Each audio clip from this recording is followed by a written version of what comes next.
యుద్ధ సమయంలో 10వ రోజున భీష్ముడు యుద్ధ భూమి నుండి నిష్క్రమించారు. రథం మీద నుండి భీష్ముడు నేలకు ఒరగరాదని అర్జునుడు శరశయ్యను సిద్ధం చేశాడు. అప్పుడు భీష్ముడు దాహం దాహం అని కోరినప్పుడు మరొక అస్త్రాన్ని భూమిలోకి సంధించి పాతాళ గంగను భీష్ముల వారికి అందించాడు అర్జునుడు. ఆ గంగను స్వీకరించి కొంచెం తేరుకున్న తర్వాత ఉత్తరాయణ పుణ్యకాలంలో శరీరాన్ని విడచడానికి భీష్ముడు వేచి చూస్తున్నాడు. అప్పుడు మెల్లగా కళ్ళు తెరిచిన భీష్ముల వారు చుట్టూ చూశారు. పాండవులు, కృష్ణుడు, ద్రౌపది అందరూ భీష్మునికి నమస్కరిస్తూ కనిపించారు. వారందరినీ ఉద్దేశించి భీష్ముడు ఇలా చెప్పనారంభించారు. కృష్ణార్జునులు ఎక్కడుంటే అక్కడ ఎత్ర యోగేశ్వర కృష్ణో ఎత్ర పార్థో ధనుర్ధర తత్ర శ్రీర్విజయోర్భూతిర్ధ్రువ నీతిర్మతిర్మమ అన్నాడు. అనగా నీతి, ధర్మం, క్షమం, దయ, ధైర్యం, విజయం వీరున్న చోటే ఉంటాయి. కనుక ఓ ధర్మజ, నీకు విజయం తథ్యం. రాజ్యాన్ని నీవు పరిపాలించేటప్పుడు ధర్మబద్ధంగా ఉండు, దైవ చింతనతో ఉండు, విప్రులకు దాన ధర్మాలతో మరింత కీర్తిని ఆర్జించు అంటూ ఇంకా నీతి వాక్యాలన్నీ చెప్పాడు. ఈ మాటలన్నీ దూరంగా వింటున్న ద్రౌపది పక్క నవ్వింది. ఆమె నవ్వును చూచిన భీష్ముడు, మహాసాధ్వీమ తల్లులు అకారణంగా నవ్వరు కదా, ఎందుకు నవ్వావు అని ప్రశ్నించారు. అప్పుడు ద్రౌపది, స్వామి, మీరు నిజంగా పాండవుల పైన ప్రేమ అభిమానాలు ఉన్నవారైతే మా ప్రత్యక్షి వర్గమైన కౌరవ పక్షంలో ఎందుకు చేరారు? నా భర్త అయిన అర్జునునిపై శరంపరలుగా బాణవర్షాన్ని కురిపించి ముప్పు తిప్పలు ఎందుకు పెడతారు? టెక్కం పైన ఆంజనేయుడు ఉండబట్టి మీ బాణాలన్నీ ఆయన గ్రహించి అర్జునుడు రక్షించబడ్డాడు కదా. ఇప్పుడేమో మీరు మరణానికి సిద్ధమై ఉన్నప్పుడు మా పైన అనంతమైన ప్రేమతో ఇలా నీతి వాక్యాలు చెప్తున్నారేమిటి? అందుకు నాకు నవ్వొచ్చింది అన్నది ద్రౌపది. అప్పుడు భీష్ముడు చిరుమందహాసముతో, నీవు చెప్పింది నిజమేనమ్మా.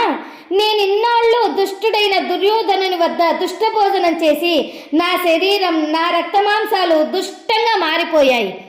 ఇదిగో ఇప్పుడు అర్జునుడు కొట్టిన బాణం దెబ్బలకు దుష్ట రక్తమంతా పోయి నిష్కల్మషమైన శుద్ధ యథార్థమైన సాత్విక మనస్సుతో ఉన్నాను. అందుకే ఈ నీతి వాక్యాలు చెప్పడానికి కారణం అన్నాడు భీష్ముడు. ఆ సమయంలో ధర్మరాజు, కిమేకం దైవతంలోకే కింవాప్యేకం పరాయణం అంటూ భీష్ముని ప్రశ్నించాడు.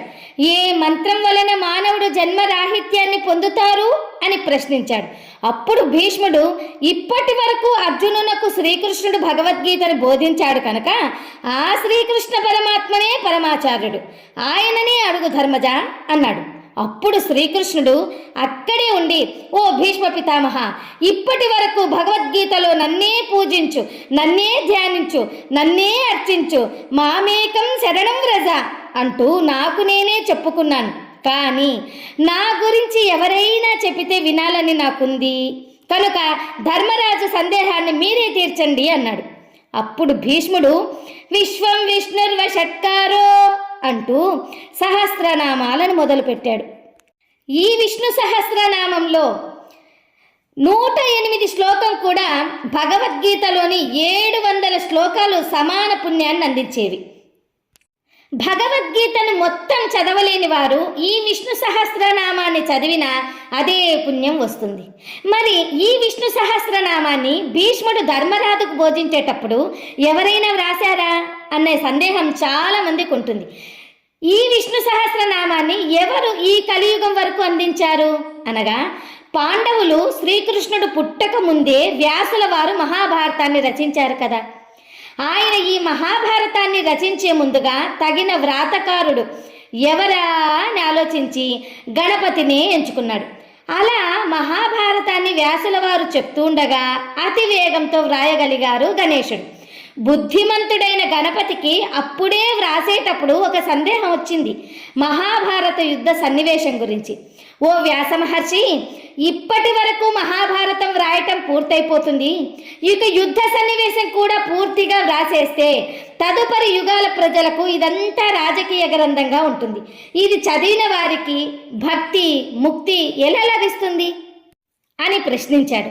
వినాయకుని బుద్ధి కుశలతకు సంతోషించిన వ్యాసుల వారు ఆ మహాభారత యుద్ధ సన్నివేశంలోనే భగవద్గీతను అప్పటికప్పుడు గణపతి ద్వారా వ్రాయించారు. భగవద్గీత అంతా వ్రాసిన గణపతికి ఇన్ని శ్లోకాలు కలియుగ ప్రజలు చదవడానికి సమయం ఉండకపోవచ్చు కదా. ఇదే సారాన్ని కుదించి 100 శ్లోకాలుగా చెప్పమని అన్నప్పుడు మరలా వ్యాసుల వారు ఈ విష్ణు సహస్రనామాన్ని కూడా గణపతి చేత వ్రాయించారు. అందుకే ఈ మహాభారతం 4 వేదాల తర్వాత పంచమ వేదంగా పూజించబడుతుంది. భగవద్గీతను ధృతరాష్ట్రుడు అడిగినప్పుడు సంజయుడు చెప్పినట్లుగానే అంతవరకే మనందరికీ తెలుసు. కానీ విష్ణు సహస్రనామం ఎలా వచ్చింది అంటే పాండవులు, కౌరవులు కృష్ణుడు జన్మించక ముందే వ్యాసుల వారు గణపతి రచించారని మనమంతా తెలుసుకోవాలి. అలా విష్ణు సహస్రనామం భూలోక ప్రజలకు ప్రకటితమైంది.